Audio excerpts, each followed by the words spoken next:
अस्सलाम वालेकुम नाज़रीन, सुनो न्यूज़ पर आप देख रहे हैं प्रोग्राम लाइव जामी। मैं आपके साथ मोहम्मद अजमल जामी। दो चार अहम मामलात हैं जो मुल्क में ज़ेर बहस हैं, उसके ऊपर हुकूमती वज़रा भी अपनी पोजीशन वाज़े कर रहे हैं, चाहे वो नोटिफिकेशन का मामला हो या दूसरा अहम मामला केपी के हवाले से है, जहाँ गवर्नर राज लगाने की तैयारियाँ अब खुल डुल के सामने नज़र आ रही हैं। हुकूमती वज़रा on the floor of the house governor राज को जस्टिफाई कर रहे हैं और उन रीजनिंग्स को डिस्कस करें जिसकी वजह से सरकार इस मामले को आगे बढ़ा रही है। लेकिन क्या वाकई केपी में गवर्नर राज की ज़रूरत है?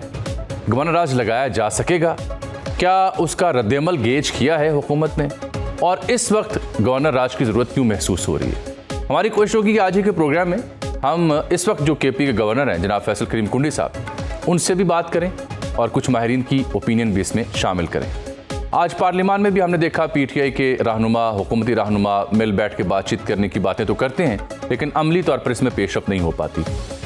कल का दिन भी अहम होगा जब मंगल है और अडयाला में इमरान खान साहब की बहनें, उनके वकला, वो उनसे मिलने जाएंगे। आज फहरिस्त दे दी गई अडयाला जेल के हुकाम को। क्या कल मुलाकात हो पाएगी या नहीं? और क्या कल सीएम आफरीदी इस्लामाबाद हाईकोर्ट के सामने को बड़ा एहतजाज करने में कामयाब होंगे या नहीं, ये दूसरा मौजू। लेकिन इस सियासी गहमा गहमी के अलावा कुछ मौजूद ऐसे हैं जो मुझसे और आपसे बराह रास्त जुड़े हुए हैं। दिल दुखता है उन मौजूद को छेड़ते हुए, उनके ऊपर बात करते हुए, क्योंकि अमूमी तौर पर हमारे मीडिया में ऐसे मौजूद डिस्कस नहीं होते। वो मौजू क्या है? कराची में मैन होल में गिरने वाला जो बच्चा, जो कल रात से आप खबर देख रहे हैं, 15 घंटे बाद को कम से कम निसफ किलोमीटर दूर जहाँ से वो बच्चा गिरा, वहाँ से उसकी ये लाश बरामद हुई है। संडे की रात को ये खुला मैन होल था जहाँ ये कमसिन बच्चा गिरा और फिर 15 घंटे बाद उसकी लाश मिली है। ये है हमारी इंतज़ामिया, ये है हमारी ब्यूरोक्रेसी, ये है हमारी सियासत, ये है हमारी गवर्नेंस कि आए रोज़ कराची जैसे बड़े शहर में ऐसे वाक़यात पेश आते हैं। आज इस मौजू पे मैं तफसील से बात करूँगा, लेकिन पहले ज़रा सियासी मौजू डिस्कस करते हैं। सियासी बात करने के लिए आज हमने किसी सियासतदान को, किसी वज़ीर को या सफ़ीर को जहमत देने की बजाय आज हमने जहमत दी एक ऐसी शख्सियत को जो इक़्तिदार की राहदारियाँ हैं उनसे भी बाखबर हैं, सहाफ़ती रमूज़ वक़ाफ़ से भी बाखबर हैं, हुकूमतें बनते बिगड़ते ख़त्म होते ख़ुद अपनी आँखों से उन्होंने देख रखी हैं। और इन दिनों ये मौजूदा जो हमारा निज़ाम है बिलखुसूस ताजरान के लिए, बिजनेसमैन के लिए, उसके ऊपर तनकीद भी कर रहे हैं। मेरी मुराद जनाब मोहसिन बेग साहब की जानिब है। आज हमने जहमत दी कि उनसे खुल के बात कर सके। बेग साहब, बहुत शुक्रिया आपके कीमती वक्त का। इब्तदाइया सर आपने सुन लिया। सबसे पहले तो मैं जानना चाह रहा हूँ, ये केपी में गवर्नर राज की अब ही ज़रूरत क्यों महसूस हो रही है और क्या ये लग सकेगा या दिखाया कुछ जा रहा है और किया कुछ जाएगा? बहुत शुक्रिया जामी साहब। बेसिकली देखिए, लगाने में तो देर नहीं लगेगी। गवर्नमेंट के पास ऑप्शंस मौजूद हैं, वो जब चाहें गवर्नर राज लगा सकते हैं, लेकिन इसके बहुत काउंटर मेजर्स और इसके जो नताइज हैं वो मेरे ख्याल में शायद गवर्नमेंट नहीं संभाल पाएगी। और मैं इस हक में नहीं हूँ कि कभी आप इलेक्टेड गवर्नमेंट को निकाल के आप गवर्नर राज लगा दें या इमरजेंसी लगा दें। ऐसी सूरत में आपको नो डाउट कि दूसरी साइड से जो है सीएम केपी वो भी बिहेव नहीं कर रहे, वो भी बिल्कुल बचगाना गुफ्तगू है और धमकियां और वो बढ़के हैं। लेकिन मेरे ख्याल में वो टेबल पे आके गुफ्तगू करने के लिए तैयार होंगे अगर उनको कोई बजाय इसके कि एक दोनों तरफ से ही लड़ाई का माहौल पैदा कर दिया जाए। केपी प्रोविंस जो है वो इस वक्त बहुत ज़्यादा ट्रबल में है। उसमें दहशतगर्दी के जो वाक़यात हैं वो आए दिन आपकी नज़र से गुजर रहे होंगे। अगर आप गवर्नर राज लगा के वहाँ एक पॉलिटिकल अनरेस्ट भी कर देंगे तो वो उसके प्रोविंस के हालात मेरे ख्याल में ज़्यादा ख़राब होंगे और कंट्रोल में नहीं रहेंगे। ऐसी सूरत में मेरा ख्याल में आपको इस तरफ नहीं जाना चाहिए। आप वाया मीडिया निकालिए और उसको बेहतर अंदाज में हैंडल करने की कोशिश करें। वैसे बेग साहब, 5-6 नाम तो ज़ेरे बहस हैं, हमारी अपनी भी राय उस मौजू पे बयान भी कर रहे हैं। आपके ख्याल में अगर ज़रूरत पड़ी गई तो फिर क्या फैसल करीम कुंडी के जरिए गवर्नर राज लगेगा या परवेज़ खटक या हैदर खान होती, आफ्ताब शेरपाव या जनरल गयूर? किस नाम का कोरा निकल सकता है? देखिए, मोस्टली मैं आपको बड़ी क्लियरली बात बताता हूँ। जब ये गवर्नर राज अगर लगाने की बात आई गई और लगाना पड़ गया तो मेरे ख्याल में इनमें से कोई नाम भी नहीं होगा, वो अच्छा। नाम फिर कोई और होगा। वो फिर इलेक्टेड लोग या पॉलिटिशियंस को, जितने भी पॉलिटिशियंस हैं मैं समझता हूँ गवर्नर राज के खिलाफ ही होते हैं। तो ऐसी सूरत में अगर आपने जिस मकसद के लिए गवर्नर राज लगाना है वो पॉलिटिकल लोगों से आपको हासिल नहीं होगा, आपको किसी और को लाके वो सारे मकासद हासिल करने पड़ेंगे। अब देखना ये वो मकासद हासिल होते हैं या नहीं होते, वो बात की बात है। तो मोहसिन साहब, ये मैंने सिंध के बारे में भी सुना, क्या सिंध में भी टिसूरी साहब जा रहे हैं और निहाल हाशमी साहब की बारी आ रही है?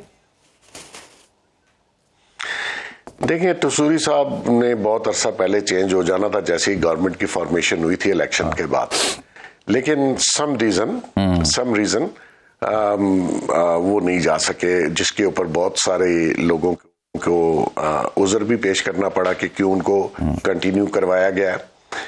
तो वो उज़र तो मैं शायद आपको नहीं बता सकता ओपनली, लेकिन नहीं, ऑब्वियसली कोई स्ट्रेटेजिक रीजंस होती हैं, कोई बड़ी स्ट्रेटेजिक रीजंस भी होती हैं जो डिस्कस नहीं की जा सकती। अच्छा, तो अब क्या उनके जाने का इम्कान है?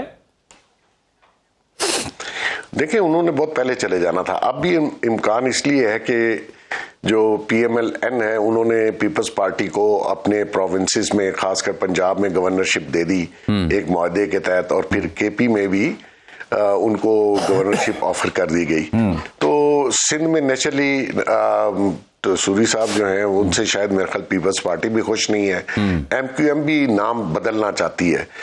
तो लेकिन टिसूरी साहब के लिंक्स कहीं और हैं, इसलिए शायद वो कंटिन्यू किए हुए। बिल्कुल ठीक, बिल्कुल ठीक। बहरहाल तकर्रुर तबादले होते रहते हैं, जैसे तकर्रुर तबादले हुए तो शायद वो कायम ना रह सकें। अच्छा, ये बताएं कि बुगटी साहब सेफ हैं, क्योंकि मुझे इत्तला मिली कि बलूचिस्तान में भी कोई हलचल है कि बुगटी साहब को भी तब्दील करना है, सरफराज बुगटी साहब। नहीं, मेरे ख्याल में बुगटी साहब को अभी शायद चेंज ना किया जा सके। एक तो पीपल्स पार्टी है और दूसरा बुगटी साहब जो है वो फेडरल को भी काफ़ी हद तक इस्लामाबाद और हलकों में भी काफ़ी लिंक्स हैं, तो अभी उनकी शायद वहाँ कोई ऐसी सूरत हाल नहीं है कि उनको बदल दिया जाए।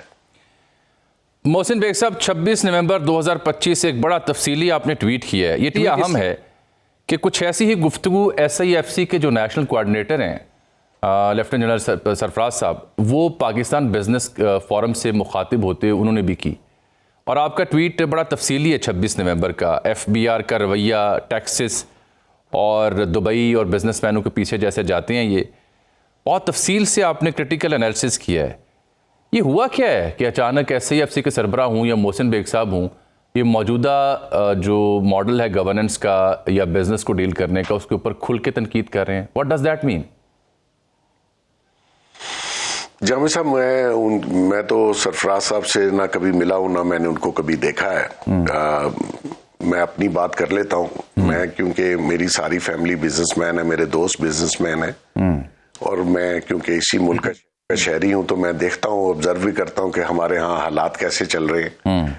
तो सारी चीज़ें बड़ी पॉजिटिव हुई आफ्टर जो हमने इंडिया से जंग जीती। बहुत अच्छा अल्लाह ने हम पे फजल किया, लेकिन उसका जो थ्रेशहोल्ड था वो नीचे बिजनेस कम्युनिटी और हमारे मईशत को भी उठाना चाहिए था, लेकिन हमारे यहाँ उसके ऊपर ध्यान नहीं दिया गया। हमारे फॉरेन रिलेशन बहुत अच्छे हो गए, सब चीज़ें ठीक हैं, लेकिन मईशत बैठी हुई है। और जो FBR ने, देखिए दुनिया में ये कभी नहीं होता कि एक ही अदारा पॉलिसी बनाए और वो ही उसको एक्सिक्यूट करे और तबाही फेर दे इस मुल्क की। अब देखिए, कोई शख्स 45 से 55% का टैक्स कोई बिजनेसमैन नहीं दे सकता, फिर आपने उसके ऊपर सुपर टैक्स लगा दिया। यानी कि सुपर टैक्स का मतलब है कि अगर आप 50 करोड़ से ज्यादा आपकी कंपनी कमाती है तो आपके ऊपर सुपर टैक्स लगेगा। यानी कि पैसा कमाना बिजनेसमैनों के लिए क्राइम बना दिया गया, जुर्म बना दिया गया।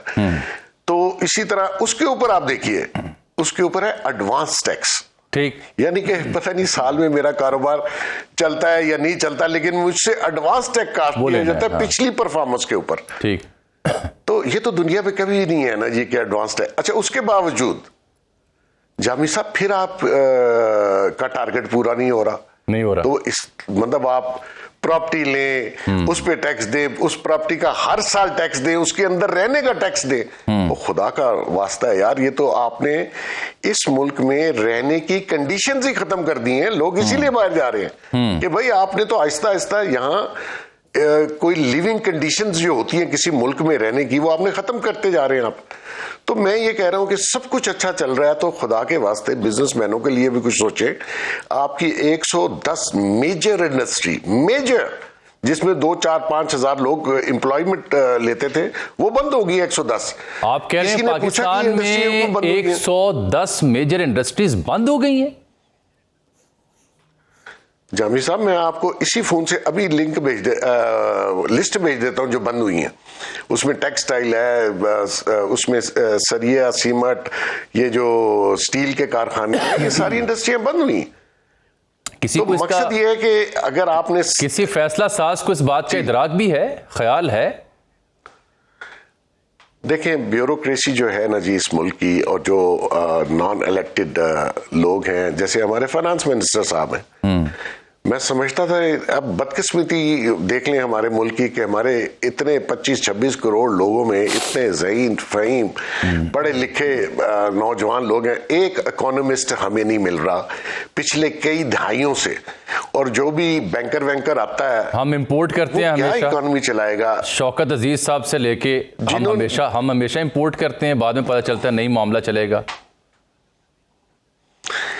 देखिए, जिसको आप इंपोर्ट करते हैं ना, वो शायद बाहर की नो हो तो लाए, उसको ग्राउंड रियलिटी का पता नहीं होता। उसको आवाम से उसको कोई गर्ज नहीं होती कि आवाम को सहूलत देनी है या नहीं देनी। वो अपने नंबर्स बनाता है, क्रेडेंशियल्स बेहतर करता है, अपनी सीवी बेहतर करता है, और फिर वो जाके बाहर नौकरी कर लेता है। आपने हफीज शेख साहब का नाम सुना? बिल्कुल बिल्कुल बिल्कुल।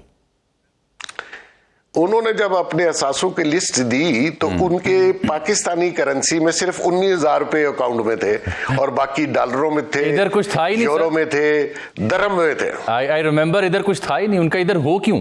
वो तो यहाँ पे एक असाइनमेंट पे आते हैं, तो मैं एक असाइनमेंट पे आते हैं, एक पोर्टफोलियो पे आते हैं, चंद बरसों के लिए, चंद महीनों के लिए, दोबारा वापस चले जाते हैं। ये आपका नुक्ता अच्छा है और काबिल फहम है कि 25 करोड़ अवाम में से इतना कॉम्पिटेंट हमारा नौजवान है, पढ़े लिखे लोग हैं, एक भी हमें काम का इकोनॉमिस्ट नहीं मिल पा रहा। ये इससे बड़ा बहरान क्या होगा?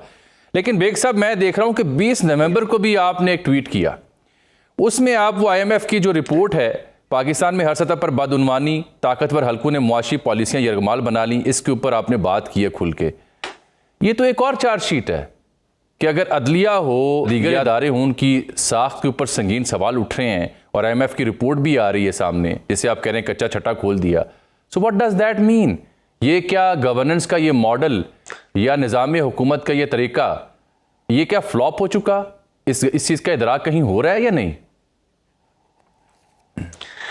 देखिए, इदराक तो होना चाहिए इससे पहले कि देर हो जाए और आपके हालात आपके कंट्रोल से निकल जाएं। आपने देख लिया कि हमारे सराउंडिंग्स में और इंटरनेशनली जितनी भी दुनिया एकदम से आम आदमी बाहर निकला और उसको कंट्रोल करना मुश्किल हो गया, उसकी वजह ये इसी किस्म के जुल्म और सितम है जिससे आवाम इवन लीडरलेस, उनका जितनी भी मूवमेंट चली है उनका कोई लीडर नहीं था। तो ये लीडरान जो हमारे यहाँ हैं, एक तो बस अल्लाह की शान है कि हमारे मुल्क में कोई लीडर भी पैदा नहीं हो सका। लीडर बाय बर्थ जामी साहब पैदा होता है, क्रिएट नहीं किया जाता। यहाँ सारे क्रिएटिंग लीडरशिप है और वो फिर आपके सामने है। मुझे इस पे भी कोई एतराज नहीं कि आप 100 और क्रिएट कर लें, 1000 कर लें, लाख कर लें।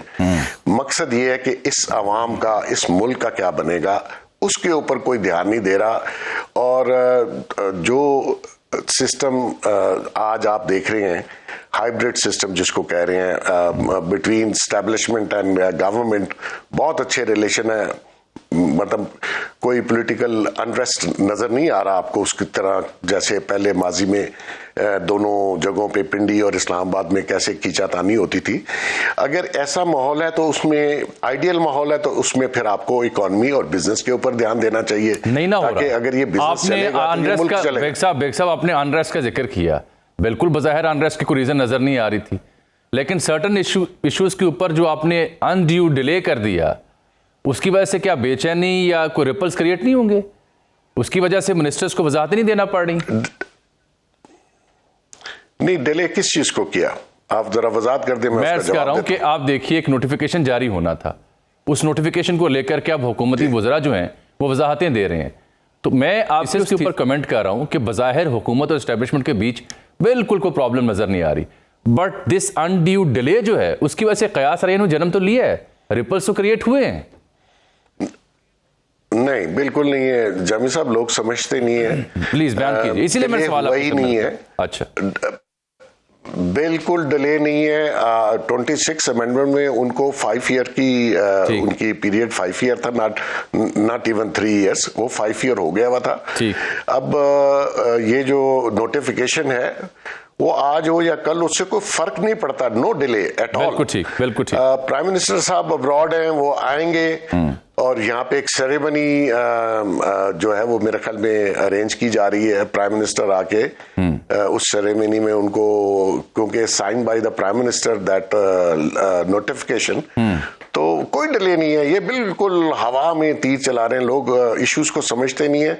और ये बहुत अरसे बाद हुआ है कि ये जो सिस्टम है, ठीक है अभी वो उस तरीके से डिलीवर नहीं कर रहा, अवाम को सहूलत नहीं मिली, बिजनेसमैनों को सहूलतें नहीं मिली, लेकिन फिलहाल उस बात पे मैं आ जाता हूं कि सिस्टम में between Pindi and Islamabad no issue at all, they have very good working relation. लेकिन नीचे जो काम करना है, और अच्छा मैं आपको ये भी बता दूं कि ये अगर मईशत नहीं चल रही या बिजनेसमैनों को जो सहूलतें थी वो नहीं दी जा रही, उसमें IMF है, उसमें करप्शन है, उसमें ब्यूरोक्रेसी है, रेड टेपिज्म है, लेकिन इसमें पिंडी को भी आप एक्सक्लूड नहीं करेंगे। बिल्कुल ठीक, they are part and parcel. ऐसा नहीं हो सकता, ऐसा नहीं हो सकता है।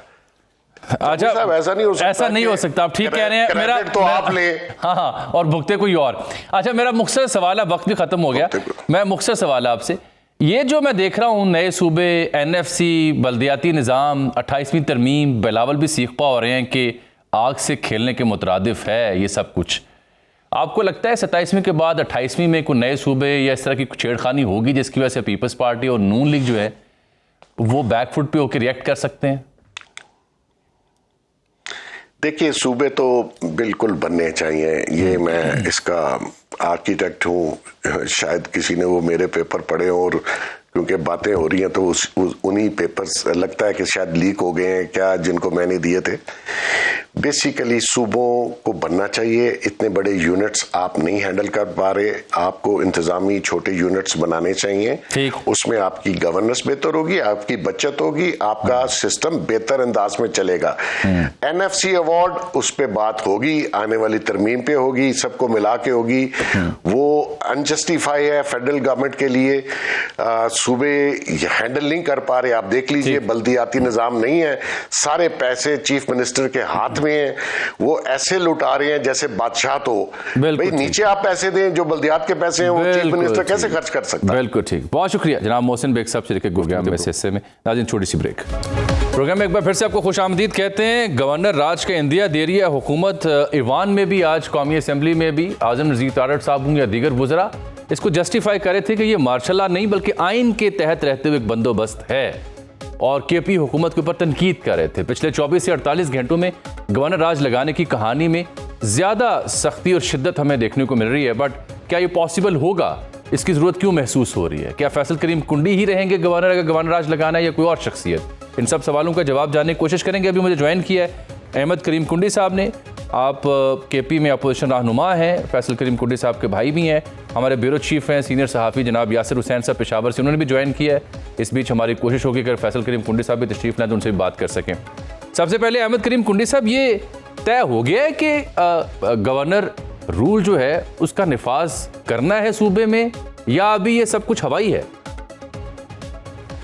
अच्छा, सबसे पहले तो मैं आपका मशकूर हूँ जो आपने मुझे मौका दिया यहाँ पे, और आज खैबर पख्तूनख्वा असेंबली का भी मैं मशकूर हूँ जो उन्होंने आज शहीद जुल्फ़िकार अली भुट्टो को एक कौमी शहीद करार दे के जो है ना करारदाद पास की है।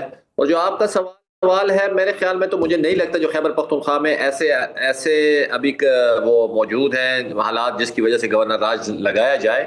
मैंने तो आज कमेंट किया, किसी ने मुझसे सवाल किया मीडिया ने जो भाई यार गवर्नर राज के बारे में, तो मैंने तो उनको यही कहा आइन में प्रोविजन मौजूद है, जिस तरह शरीयत में तलाक का अमल होता है, होता तो बड़ा मतलब एक नापसंदीदा। बदनाम किस्म का अमल है, नापसंदीदा। लेकिन शरई अमल है। तो मेरे ख्याल में अभी तक तो मुझे हालात वैसे लगते नहीं है गवर्नर राज के। अगर फेडरल ने कोई इस तरह का फैसला किया है तो हाँ। कॉन्स्टिट्यूशन में प्रोविजन मौजूद है इसकी। बिल्कुल ठीक। यासिर, आज आपकी गवर्नर साहब से मुलाकात भी हुई, सीएम आफरीदी और हुकूमत जो है सूबाई, उनसे भी आप राब्ते में हैं। क्या समझ आई है आपको, ये कैसे मुमकिन होगा असेंबली का सेशन अगर जारी हो तो गवर्नर राज का निफाज, और क्या वाकई वफाक संजीदा है? कुंडी साहब को और सीएम केपी साहब को ये इल्म है कि कुछ ऐसा हो रहा है? देखें, इस हवाले से फैसल करीम कुंडी ने बाकायदा एक इशारा दे दिया है कि खैबर पख्तूनख्वा हुकूमत या जो है वो गवर्नर राज की तरफ जा रहे हैं। ये इनका एक जो ग्रीन सिग्नल ऐसा दिखाई दिया, और उसकी बुनियादी वजूहात भी उन्होंने। चलिए, अच्छा यासिर, मेरे साथ ही रहे ना, मेरे साथ रहे। गवर्नर खैबर जनाब फैसल करीम कुंडी साहब को टेलीफोन लाइन पर मौजूद हैं, उनसे भी मैं बराह रास्त बात कर लेता हूँ। गवर्नर साहब, बहुत शुक्रिया आपके कीमती वक्त का। ये फरमाएं कि ये गवर्नर राज की खबरें हम सुन रहे हैं खैबर पख्तूनख्वा में, और आज वफाकी वज़रा on the floor of the house भी ये जस्टिफाई कर रहे थे कि एक आईनी अमल है, को मार्शल लॉ की प्रोविजन नहीं है। क्या आप गवर्नर हैं इस वक्त केपी में, आप तक आपकी क़यादत ने या वफाक ने कोई ऐसी कम्युनिकेशन की है कि गवर्नर राज लगाना ज़रूरी हुआ पड़ा है? बिस्मिल्लाहिर्रहमानिर्रहीम। देखें, गवर्नर राज की बातें चल रही हैं और इसमें आईन में इसकी प्रोविजन भी मौजूद है, और इसको देखना ही पड़ता है गवर्नर राज लगाने की जरूरत क्यों पेश आती है। पहली बात तो है कि देखें, जब आपके पास कोई ऑप्शन नहीं बचते और आखिरी ऑप्शन आपका ये होता है कि आप गवर्नर राज लगाते हैं। देखिए, इस वक्त हमारे सूबे की सिचुएशन लॉ एंड ऑर्डर की है, जो अगर आप अफगानिस्तान की सूरत हाल देखते हैं, आप TTP का देखें जो पाकिस्तान में जो कार्रवाइयाँ कर रही है, जिस तरीके से वजीरिस्तान के कॉलेज उस पर कैट कॉलेज पे पुलिस ट्रेनिंग स्कूल बीफान, फिर FC हेडक्वार्टर पे पेशावर में, जो जैसे मैं आपको KP के बता रहा हूँ इस्लामाबाद में हुए, और ऑफ एंड ऑन जो है हमारे सिक्योरिटी फोर्सेज पे जो हमले हो रहे हैं। तो हम चाहते हैं कि हमारी सूबाई हुकूमत इस पे फोकस करे, लॉ एंड ऑर्डर पे फोकस करे, ताकि हम सूबे में अमन अमान लेके आ सकें। बाकी चीजें जो अगर आप कह रहे हैं कि जी रोडों पे निकलना है, सुबह बंद करना है, चीजें करनी है, देखिए हमारा सूबा इस चीज का मुतामिल इस वक्त नहीं हो सकता। हमें देखें लॉ एंड ऑर्डर संभालना, हमने वफाक से, अगर हमें सूबे को चलाना, हमने वफाक से हमें इमदाद की भी जरूरत है, हमें सपोर्ट करने की जरूरत है, हमें सिक्योरिटी फोर्स साथ भी काम करने की जरूरत है। और जब देखते हैं कि अगर अब सूबाई हुकूमत इसमें संजीदा नहीं है तो फिर आपको ऑप्शन नहीं रहता है। लेकिन हमारी तो एक वैसे ही होगी सूबाई हुकूमत से कि वो सूबे में संजीदगी का मुजाहरा करे, और ये बॉल जो है वो PTA के कोर्ट में है। जो गवर्नर राज लगवाना चाहते हैं तो लगवाना नहीं चाहते हैं। मैं समझ अगर नहीं लगवाना चाहते तो उनको संजीदगी का मुजाहरा करना पड़ेगा, वफाक के साथ कोलैबोरेशन के साथ हमें सुबह चलाना पड़ेगा और चीजों को दुरुस्त सिमत में ले जाना पड़ेगा। चलें, ये तो आपने बात की ना बहसीत मजमुई जो सूबे की गवर्नेंस के मामलात हैं, अमन व अमान की सूरत हाल है, और जो बरसर इक़्तिदार जमात है उसके रवैये के ऊपर ज़ाहिर बात आपका अपना किरदार या आपकी अपनी ऑब्जर्वेशंस हैं। मैं जानना ये चाह रहा हूँ गवर्नर साहब आपसे कि क्या ऑफिशियली बाकायदा आपकी जमात पाकिस्तान पीपल्स पार्टी, ईवान सदर या वफाकी हुकूमत ने आपसे कोई ऐसी कम्युनिकेशन की है गवर्नर राज के हवाले से, या you have yet to hear about that? नहीं, मेरे साथ कोई कम्युनिकेशन नहीं हुई, और मेरे साथ ऐसी पार्टी के चेयरमैन बिलाल भुट्टो ज़रदारी साहब के पास है, जो भी पार्टी डिसाइड करेगी वो हमारा डिसीजन नहीं होगा। लेकिन ऑफिशियली कोई जो है या प्राइम मिनिस्टर साहब की तरफ से या पार्टी की तरफ से कोई ऐसी चीजें जो है वो कन्वे नहीं हुई। दूसरा मैं जानना चाह रहा हूँ कि कई एक नामों के ऊपर भी मीडिया में बहस हो रही थी, परवेज़ खटक साहब का नाम, अमीर हैदर खान होती साहब का, और दीगर का। कुछ लोगों से मैंने बात भी की, उन्होंने तो इनकार किया, मां सिवाय परवेज़ खटक साहब, उनके हवाले से मुझे पता नहीं चल सका। तो अगर गवर्नर राज लगता है तो वो आपके जरिए लगेगा या फिर आपकी भी तब्दीली करनी है? ये तो मुझे नहीं पता क्या होना है क्या नहीं होना, ये तो इफ एंड बट्स पे है। जब टाइम आएगा तो फैसला होगा कि जो फैसला होता है। फिलहाल आपको इस बारे में कोई कम्युनिकेशन नहीं किया गया? नहीं, मेरे पास कोई कम्युनिकेशन नहीं। मैं आपसे जानना चाह रहा हूं कि लेट्स से अगर गवर्नर राज जरूरी हो जाता है, जिन हालात का आप जिक्र कर रहे हैं, तो उसकी मुद्दत तो हालिया जो तरामीम है उसके बाद सिर्फ 2 माह की होगी। 2 माह के अंदर कैसे सब कुछ बेहतर हो जाएगा, और 2 माह बाद फिर क्या होगा? देखिए, इसको देखना पड़ेगा। 2 माह है और शायद 1 मंथ और भी शायद एक्सटेंशन है। फिर हमें प्रोविंशियल असेंबली से इसकी जो है वो उसको इंडोर्स कराना पड़ता है, और असेंबली से ही हमें इंडोर्स करना पड़ेगा। तो अब देखेंगे कि इसकी क्या लीगल पोजीशन बनती है क्या नहीं बनती। लेकिन मैं तो ये भी कहूँगा कि जिस जैसे CM साहब ने NFC में जाने का ऐलान किया है, इस तरह बाकी फोरम्स भी इस्लामाबाद में जो मौजूद हैं, उसमें मैं समझता हूँ कि हमें वफाक के साथ मिलकर अगर सूबे को चलाया जाए तो हमें सूबाई हुकूमत को ये नौबत नहीं लानी चाहिए कि गवर्नर राज की तरफ चीजें चले। आप इस सिलसिले में क्या तजवीज़ करेंगे सुहेल आफरीदी साहब को कि आपने कहा कि बॉल उनकी कोर्ट में है, how can he avoid it? क्या ऐसा वो करें कि गवर्नर राज का इम्कान खत्म हो जाए? देखिए, दो चीजें हैं। मैं समझता हूँ कि सुहेल अफरीदी को जो है वो सूबे की गवर्नेंस के ऊपर, हुकूमत के ऊपर तवज्जो देना चाहिए। उनको कोई आसान सूबा नहीं मिला। उनको जो चीफ मिनिस्टर जो उनके छोड़ के गए हैं, जो लॉ एंड ऑर्डर की सिचुएशन, जो बैड गवर्नेंस, जो करप्शन उनके लिए छोड़ के गए हैं, उनको संभालना चाहिए। उनकी पार्टी मौजूद है, पार्टी अपनी पॉलिटिक्स करे। जहाँ तक उसकी मुलाकात का मसला, जिस दिन मुलाकात होगी उसको ट्रैवल कर लेना चाहिए। लेकिन ये तो नहीं है आप बोलेंगे आप सुबह बंद करेंगे। सुबह बंद करेंगे तो किसको नुकसान होगा? सुबह को नुकसान होगा। अगर आप जाएंगे मार्च करेंगे, धरने देंगे, देखिए धरनों से, मार्चेस से, इससे तो लोग नहीं छूटे जाएंगे या आपकी मुलाकात होंगी, वो उन्हें कोर्ट के जरिए। तो आप उन्हें लीगल बैटल लड़ें, और लीगल बैटल आपके वकलाई लड़ सकते हैं।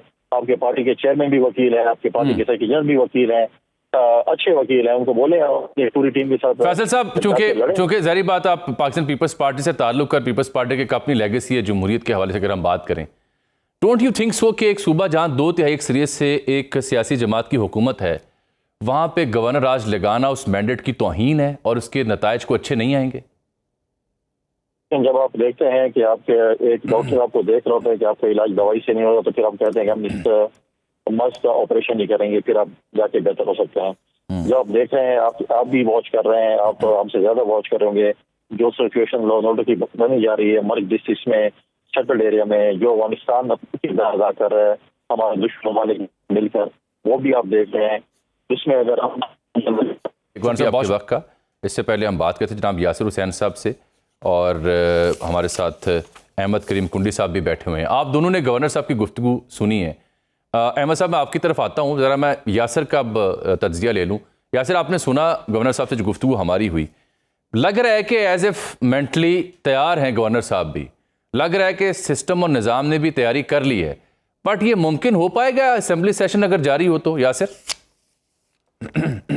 जी, इसमें बाकायदा मैंने वर्किंग की है कि आइन में रिलैक्सेशन है, और कि असेंबली जो सेशन वो जारी रहे, उसमें टाइम ऑफ पीरियड होता है, और उस टाइम ऑफ पीरियड से ये असेंबली सेशन जो है तजावुज कर चुका है। तकरीबन 6 माह से जायद हो चुके हैं कि असेंबली का सेशन जो है वो जारी है, अली अमीन गंडापुर के वक्त से लेकर अभी तक, और ये असेंबली सेशन जारी है, और उसमें बाकायदा आइन में इसमें शिक भी मौजूद है।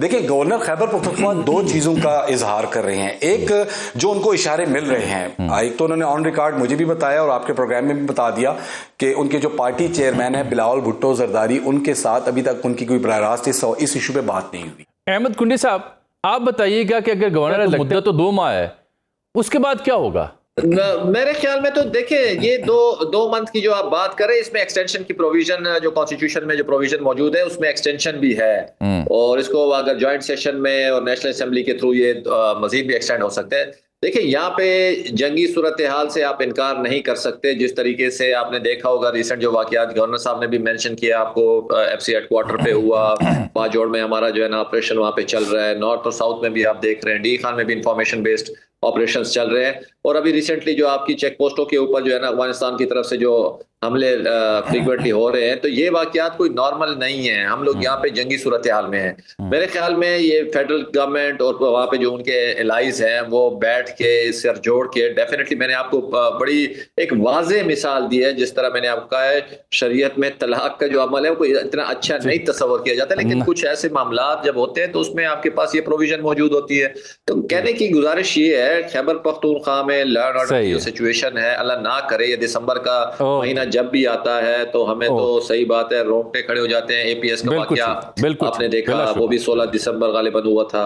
तो कहने का मकसद ये, ऐसा अल्लाह ना करे कोई बड़ा वाकया खैबर पख्तूनख्वा में ना हो जिसकी वजह से ये मामला, सिक्योरिटी के मामला। मैं अहमद साहब आपसे आने वाले दिनों में मैं आपसे मजीद बात भी करूंगा। आज आपका अल्लाह बहुत मेहरबानी, चूंकि गवर्नर साहब भी आ गए तो फिर वक्त आपको मैं नहीं दे सका।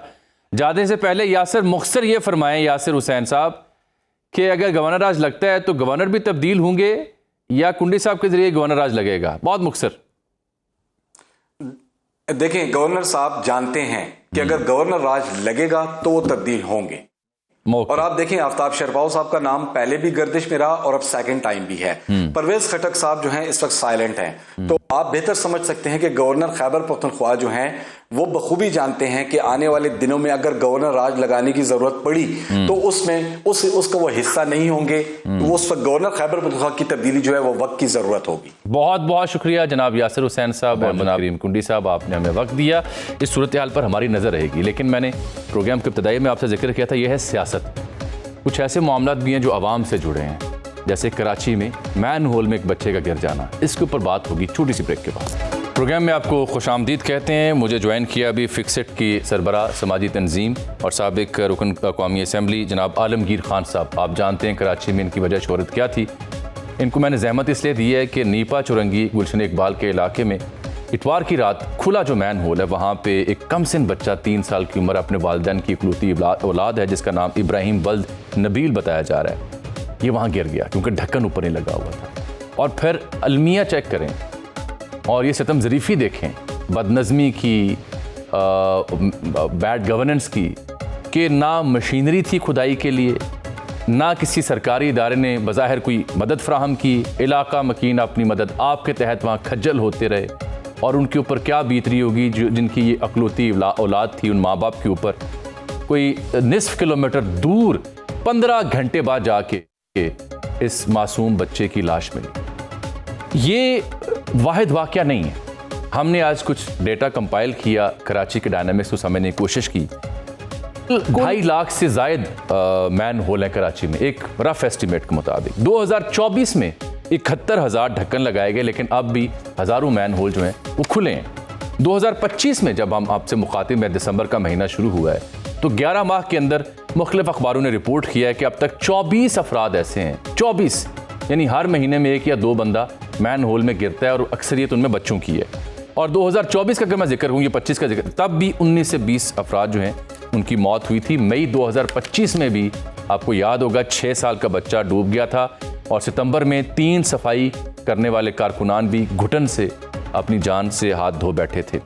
ये 2016 से ऑनवर्ड आलमगीर खान साहब और उनकी तंजीम ने ये काम शुरू किया था। अब तक इन्होंने कोई 13,000 से ज़ायद ढक्कन तो लगाए हैं, लेकिन नॉट इनफ। मैं आलमगीर खान साहब आपको जहमत इसलिए दी कि मुझे ये समझाएं, बिलखुसूस वो लोग जो कराची में नहीं रहे, कि ये कितना बड़ा मसला है कराची का एंड हु इज़ रिस्पॉन्सिबल। ये जो नबील नामी 3 साल का बच्चा गिरा है, हु इज़ रिस्पॉन्सिबल? अजमल भाई, ये तो इन हादसात की वजह से, ये जो वाकयात मीडिया रिपोर्ट कर लेता, इसकी वजह से इन मसाइल का इदराक होता और इसको मसला समझा जाता।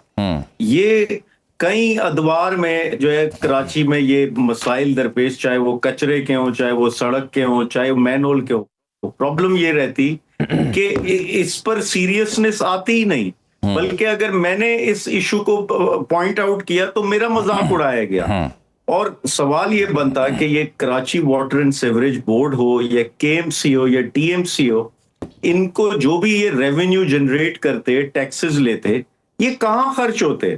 या बुरा हाल है। और जिस इदारे को आप रजू करें वो कहता है ये हमारा डोमेन नहीं, हमारा इख्तियार नहीं, तो भाई फिर पैसा कहाँ जा रहा है, फिर ये टैक्सेस कहाँ जा रहे हैं? तो ये इस शहर का एक अलमिया है कि यहाँ एक तो शहर में जिम्मेदारियां तकसीम हुई भी हैं और कोई एक जिम्मेदारी लेने को तैयार नहीं रहता।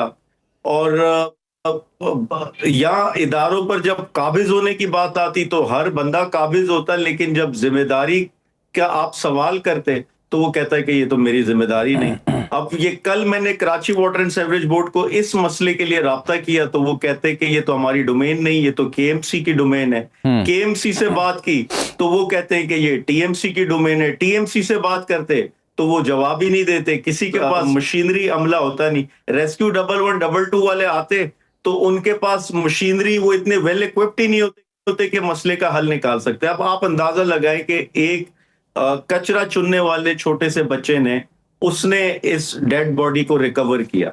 ये कितनी शर्मनाक बात है। एक तो हादसा हो जाता, दूसरा इस सिस्टम में इतनी जान नहीं कि ये डेड बॉडी को रिकवर कर सके। तो ये पूरे सिस्टम के मुंह पे ये चमाट है और ये हादसात अब मामूल बन चुके। और यहाँ जो है मेयर कराची को वो जोरान मोमदानी बना दिखाते कि ये कोई न्यूयॉर्क का मेयर है। वो बहरान इसने जो पैदा किया है शहर में, वो तारीख में कभी नहीं हुआ। पूरा शहर इस वक्त खुदा हुआ है, नए नए प्रोजेक्ट्स के बस फीते काटे जाते और प्रोजेक्ट्स का कुछ ना स्टार्ट पता होता ना एंड पता होता, कोई कंस्ट्रक्शन प्रोटोकॉल नहीं होता, जगह जगह खुदी हुई और हादसात का सबब बनती। और दर्जन प्रोजेक्ट्स ऐसे हैं जो 2 साल उनकी कंप्लीशन डेट थी, अब वो 4 साल होने को हैं और अभी मजीद 4 साल लगने हैं। तो ये इस शहर का अलमिया है। और अगेन फॉर्म 47 वालों से हम क्या तवक्को कर सकते हैं जिनकी रूट्स ही नहीं है, जिनको अवाम ने वोट ही नहीं दिया। ये कितना बड़ा और संजीदा मसला है खुले मैन होल्स का? क्या गवर्नमेंट तमाम जो मैन होल्स हैं उन पर ढक्कन लगाने से कासी रही? आपकी तंजीम में भी काम शुरू किया था। मैं समझना चाह रहा हूँ कि ये कितना बड़ा मसला है और कितनी इनसफिशिएंट है गवर्नमेंट अभी तक इसको डील करने में। देखिए, सबसे बड़ा प्रॉब्लम ये होता है कि जो इदारे इस काम में मुलविस हैं, यानी जिन्होंने मसले का हल करना, उन तक अवाम की रसाई नहीं। ये बार बार मीडिया पे ये बात करते जो भी मेयर हैं या जो भी हैं कि अवाम हमें आगाह नहीं। अवाम कैसे रजू करे? आपने कौन से फैसिलिटेशन या कस्टमर केयर सर्विस सेंटर्स बनाए हुए हैं? आपने कुछ भी नहीं है। जो कि कानून के मुताबिक, जो इनका कराची वाटर बोर्ड एक्ट है उसके मुताबिक इन्होंने बनाने, अवाम की रसाई नहीं कि वो आगाह कर सकें। रही बात ये, इनसे जब बात करते कहते हैं हमारे पास फंड्स ही नहीं, ढक्कन तैयार। अच्छा, आलमगीर साहब, मैं साथ रख के नादिर गबूल साहब, उन्होंने हमें ज्वाइन किया, तर्जुमान है सिंध हुकूमत के, उनका मौक़िफ़ लेना चाह रहा हूँ। आप जरा साथ रहिए ताकि आप सुन सकें कि वो क्या फरमा रहे हैं। नादिर भाई, बहुत शुक्रिया आपके वक्त का। ये कराची में एक और वाक़या पेश आया, खुले मैन होल में बच्चा गिरा है, 15 घंटे बाद उसकी लाश मिली है, मशीनरी नहीं थी, अमला नहीं था। अभी यहाँ पे आलमगीर खान साहब जो फिक्सड वाले हैं वो मुझसे मुखातिब हैं। वो ये बता रहे हैं कि उन्होंने KMC से रब्ता किया, वहाँ से कोई जवाब नहीं मिला, TMC से रब्ता किया, बल्दिया से, दीगर हर महकमा जवाब देने से कासिर अपने बजाय किसी और पर जिम्मेदारी डालता है। कोई 2.5 लाख के करीब ये मैन होल हैं कराची में। ये बदनज़मी का जिम्मेदार कौन है? किससे जवाब अवाम ढूंढे? ये 3 साल का जो बच्चा इब्राहिम वल्द नबील, इसकी मौत का जिम्मेदार कौन है? भाई बहुत शुक्रिया। ये बहुत अफसोसनाक वाक़या है। इस पे जितना अफसोस मुझे है, क्योंकि मैं भी 2 बच्चों का बाप हूँ, तो मैं बिल्कुल फील कर सकता हूँ कि इस मासूम बच्चे के वालिदैन पे क्या गुजर रही होगी। और जाहिर सी बात है वो इंसाफ की तलाश में है और इनको इंशाल्लाह हुकूमत की जिम्मेदारी है कि उनको इंसाफ दिलाएगी। और ये चीज़ रेस्ट एश्योर्ड रहें कि CM साहब से लेके mayor Murtaza Wahab, local government minister, कोई भी बरियो-ज़मा अपने आप को नहीं कह रहा। सब कह रहे हैं कि जाहिर सी बात है कि किसी मासूम बच्चे की जान गई है, तो we will get to the bottom of this कि क्या वहाँ पे मैन होल के ऊपर ढकना लगाया ही नहीं गया था या लगाया गया था तो चोरी हो गया था। अगर चोरी भी हो गया था तो रिप्लेस क्यों नहीं हुआ? And we will get to the bottom of this और इंशाल्लाह इस बच्चे को, इसके फैमिली को इंसाफ जरूर मिलेगा। नादिर साहब, मैं समझना चाह रहा हूँ, बहुत अच्छा किया कि आपने इसको कंडेम भी किया, अफसोस का इजहार भी किया, करना चाहिए। मैं आपसे समझना चाह रहा हूँ, जो जहांगीर खान सवाल उठा रहे हैं ना आलमगीर खान साहब, वो ये है कि हु एग्जैक्टली इज रिस्पॉन्सिबल, कौन सा इदारा है जिसकी जिम्मेदारी थी? आलमगीर खान साहब तो ये जवाब नहीं ढूंढ सके। देखिए, जाहिर सी बात है, जो जिस तरह का लोकल गवर्नमेंट सेटअप है हमारा सिंध के अंदर, कुछ ऐसे रोड्स हैं जो KMC के इख्तियार के अंदर आते हैं, कुछ ऐसे रोड्स हैं जो टाउन्स के अंदर आते हैं। कोई भी इलाका हो वो उसमें टाउन की भी जिम्मेदारी होती है, KMC की भी जिम्मेदारी होती है। इस स्पेसिफिक मैन होल का भी इन्वेस्टिगेट किया जा रहा है कि किसकी जिम्मेदारी थी, किसकी गफलत थी, और soon we will have a concrete answer कि हु इज एट फॉल्ट और किसकी गफलत की वजह से ये एक अफसोसनाक वाकया पेश आया और उसको फिर सजा भी दी जाएगी। आलमगीर खान साहब, आप समझ पाए हैं कि रिस्पॉन्सिबल कौन सा इदारा है? किससे आपने जवाब मांगा और आपको क्या जवाब मिला? देखें, इनका ये होगा, मैं अभी बता दूं आपको, जो इस शहर में मामूल है, जो भी विक्टिम होता, मुतासिरीन होते हैं, उनको ये लोग 5-10 लाख का चेक पकड़ाते और रही गए और बात खत्म वहीं पे। और मीडिया का तसलसल जब तक होता तब तक ये जवाबदेह होते। जहां वो मीडिया के तसलसल खत्म हुआ, यानी मीडिया ने हाईलाइट करना खत्म किया, वहां वहीं गफलत की नींद ये सो जाएंगे। ये इस शहर का अलमिया है, कोई मेंटेनेंस का निजाम नहीं इनके पास। जब मैं जो बात कर रहा था कि जब रेवेन्यू कलेक्शन की बात आती तो हर बंदा इदारे पे काबिज हो जाता है, लेकिन जब सर्विस की, फैसिलिटेशन की और अवाम को तहफ़्फ़ुज़ देने की बात आती, फिर वो हर बंदा कहता है ये मेरा डोमेन नहीं, ये फला का डोमेन है। भाई अवाम कहाँ जाए? और यहाँ पर Karachi water and sewerage board अरबों रुपए कलेक्ट करता वाटर टैंकर्स की मद में। कराची में पानी बेचा जाता, जब बेचा जा रहा है पानी, आप रेवेन्यू कलेक्ट कर रहे, तो ये आप सीवरेज का निजाम भी आपने बेहतर करना, क्यों बेहतरी नहीं की गई? और जो स्टॉर्म वाटर ड्रेन्स है ये केएमसी के इख्तियार में आता है, जो मेयर कराची का दायरा इख्तियार है, जो बड़े स्टॉर्म वाटर ड्रेन्स हैं। मुझे मालूम सब है, लेकिन मैं इनके मुंह से सुनना चाहता है कि ये क्या जवाब देते। जो छोटे बरसाती नाले वो टीएमसी के पास है, और ये बड़ा नाला था, मेयर जिम्मेदार है इसके। और कल जो सबसे अफसोसनाक था कि सारी रात भटकते रहे हम लोग, कोई रैपिड रिस्पांस नहीं मिला हमें किसी भी इदारे से, वह मशीनरी अवेलेबल नहीं थी। 15-16 हजार रुपए करके उस जो भी मशीनरी वहां थी उसका डीजल विक्टिम फैमिली ने खुद अरेंज किया। ये अलमिया है इस शहर का, और ये रोज का मामूल है। ये तो मीडिया ने रिपोर्ट किया, कितने ऐसे वाकयात है जो रिपोर्ट नहीं होते। तो लेकिन किसी मिनिस्टर का बच्चा मरेगा, किसी एमपी एमएनए का, सीएम का अपना बच्चा मेनोल में गिरेगा, शायद तब एहसास हो इनको। कराची को तो बिल्कुल इन्होंने देहात मुंजोदाड़ो बना दिया है। ये नादिर भाई, आपने सुना, ये सबसे तकलीफ बात है कि खुद से एहतियात इकट्ठे किए 15-16 हज़ार रुपया और मशीनरी मंगवाई गई, किसी इदारे ने रैपिड रिस्पांस दिया ही नहीं है। नादिर भाई, सवाल तो होंगे ना बाप से? नहीं, देखें, सिंध के अंदर जो रेस्क्यू 1112 हमने बनाया है वो पूरी दुनिया में किसी भी इमरजेंसी रेस्क्यू सर्विस से कम नहीं है। और कहाँ था आपका रेस्क्यू 1112? कल कहाँ था जब ये बच्चा गिरा? अब अगेन देखें, जाहिर सी बात है, अगर इसकी फैमिली ने कांटेक्ट किया होगा और उसके बावजूद अगर रेस्क्यू 1112 ने नहीं किया होगा तो फिर रेस्क्यू 1112 जिम्मेदार है। मगर I don't know if they had contacted rescue 1112।